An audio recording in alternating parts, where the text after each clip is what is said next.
Welcome back to my channel mind as universe, उस जगह पर जहां हम आपके लिए लाते हैं दुनिया के सबसे प्रेरणादायक और सोच बदल देने वाले किस्से। और आज हम लाए हैं एक ऐसी कहानी जो सिर्फ एक इंसान की नहीं बल्कि हिम्मत, जुनून और इंसानियत की जीत की दास्तां है।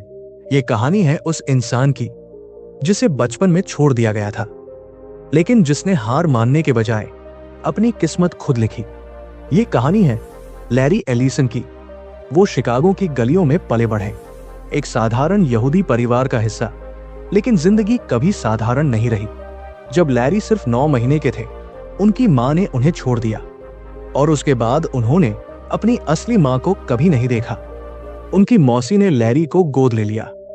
उनके पति एक सख्त सरकारी क्लर्क, जिन्होंने लैरी को कभी अपनाया ही नहीं। हर रोज ताने सुनने को मिलते, तू कुछ नहीं कर सकता लैरी, सपने देखना छोड़ दे। घर में सपनों को देखा नहीं जाता था, कुचला जाता था। लेकिन एक सपना था जो लैरी के अंदर पल रहा था, धीरे धीरे, चुपचाप। पढ़ाई में लैरी कभी अव्वल नहीं रहे। 2 बार कॉलेज छोड़ा, यूनिवर्सिटी ऑफ इलिनॉइस से निकाले गए, फिर यूनिवर्सिटी ऑफ शिकागो भी पूरी नहीं की। लेकिन यहीं से उन्होंने कंप्यूटर की दुनिया में कदम रखा। प्रोग्रामिंग की शुरुआती समझ मिली और उसी एक बीज से एक बड़ा वटवृक्ष उगने वाला था। 1970 का दशक, अमेरिका तेजी से डिजिटल हो रहा था। सीआईए को चाहिए था एक ऐसा सिस्टम जो अरबों डेटा को संभाल सके। लैरी को यह काम मिला और ओरेकल का बीज वही बोया गया। सिर्फ $1200 लेकर कुछ दोस्तों के साथ एक छोटी कंपनी बनाई। ना कोई नाम, ना पहचान, सिर्फ विश्वास, एक सपना जो पूरे सिस्टम को बदल सकता था। हम वर्जन 2 से शुरुआत करेंगे, लैरी ने कहा, क्योंकि कोई भी वर्जन 1 पर भरोसा नहीं करता। और ओरेकल वर्जन 2 आया, बगी था, अधूरा था। लेकिन लैरी को पता था, कमजोरियां छिपाई नहीं जाती, उनसे लड़ा जाता है। बैंक ऑफ अमेरिका से उन्होंने कहा, हमारी टीम में 15 लोग हैं, जबकि असल में 5 ही थे। क्योंकि लैरी जानता था, जब तक भरोसा बिकता है तब तक सच का इंतजार कौन करता है। उन्होंने जापान से सीखा था, तुम्हारा प्रतियोगी तुम्हारे बच्चों की थाली से खाना छीन रहा है, और इसलिए हर सौदा आखिरी सांस तक लड़ाई बन जाता था। 1986 ओरेकल का आईपीओ आया और लैरी करोड़पति बन गए। लेकिन अगले ही दिन माइक्रोसॉफ्ट का आईपीओ आया और बिल गेट्स 3 गुना अमीर बन गए। ये चोट लैरी को गहरी लगी, पर हार मान लेना उनकी फितरत में नहीं था। ओरेकल वर्जन 6 एक बड़ी नाकामी साबित हुआ। ग्राहकों का भरोसा डगमगाया, स्टॉक गिरा, कंपनी डूबने लगी। लैरी ने $790 मिलियन खो दिए, लेकिन फिर भी उसने हार नहीं मानी। नई टीम बनाई, ओरेकल 7 लॉन्च किया और फिर से वापसी की।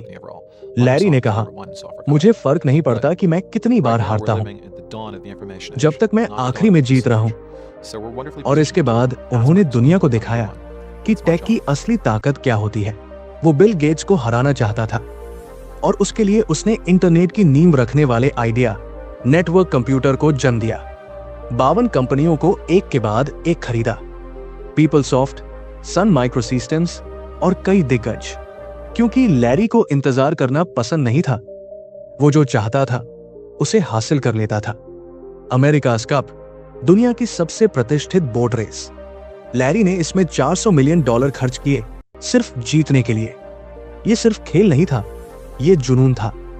जब उनके दोस्त मार्क हर्ड को एचपी से निकाला गया, लैरी ने कहा, यह वही गलती है जैसी एप्पल ने की थी जब उन्होंने स्टीव जॉब्स को निकाला।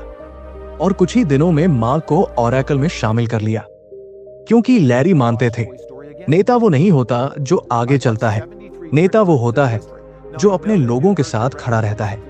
सैप से सबसे बड़ी सॉफ्टवेयर पायरेसी की लड़ाई लड़ी और $1.3 बिलियन जीत कर दिखाया। आज लैरी एलिसन सिर्फ एक नाम नहीं, एक विचार है।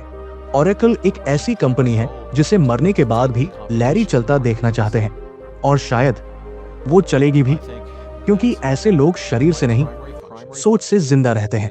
और अगर कभी आपको लगे कि आपकी जिंदगी रुक गई है, तो लैरी को याद करना, एक ऐसा लड़का जिसे बचपन में ये तक कहा गया था, तुम हमारे नहीं हो, लेकिन जिसने पूरी दुनिया को बता दिया, मैं खुद को चुन चुका हूं और मैं कभी हार नहीं मानता। आप देख रहे थे माइंड एज यूनिवर्स, जहां हम ऐसी जिंदगियां आपके सामने लाते हैं जो आपको सोचने पर मजबूर कर दें। अगर आपको यह कहानी पसंद आई हो तो लाइक करें, कमेंट करें और चैनल को जरूर सब्सक्राइब करें, क्योंकि अगली कहानी आपसे जुड़ी हो सकती है।